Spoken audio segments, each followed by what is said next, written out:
Heart attack అంటే ఏమిటి?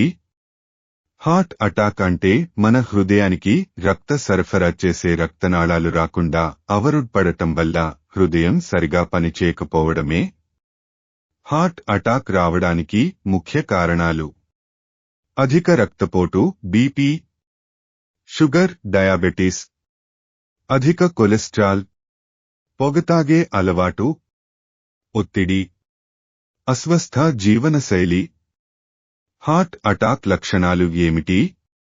ఛాతీలో తీవ్రమైన నొప్పి లేదా బరువు, శ్వాస తీసుకోవడంలో ఇబ్బంది, ఎడమ చేతిలో నొప్పి లేదా స్తంభించిపోవడం, మెడ, నడుము లేదా తలలో నొప్పి, చక్కర్లు, విరక్తి లేదా అపస్మార స్థితి.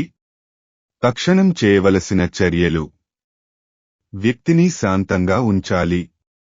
వెంటనే 108 అత్యవసర సేవలు కు కాల్ చేయాలి. దగ్గరలో ఆసుపత్రికి తీసుకెళ్లాలి. అప్పటికే ఆసుపత్రి సూచించిన మెడిసిన్, ఉదా ఆస్పిరిన్ ఉంటే ఇవ్వవచ్చు. హార్ట్ అటాక్ నివారణకు చిట్కాలు: రోజూ వ్యాయామం చేయండి. ఆరోగ్యకరమైన ఆహారం తీసుకోండి. పొగతాగే అలవాటు మానేయండి. ఒత్తిడిని తగ్గించుకోండి. రెగ్యులర్గా హెల్త్ చెకప్ చేయించుకోండి.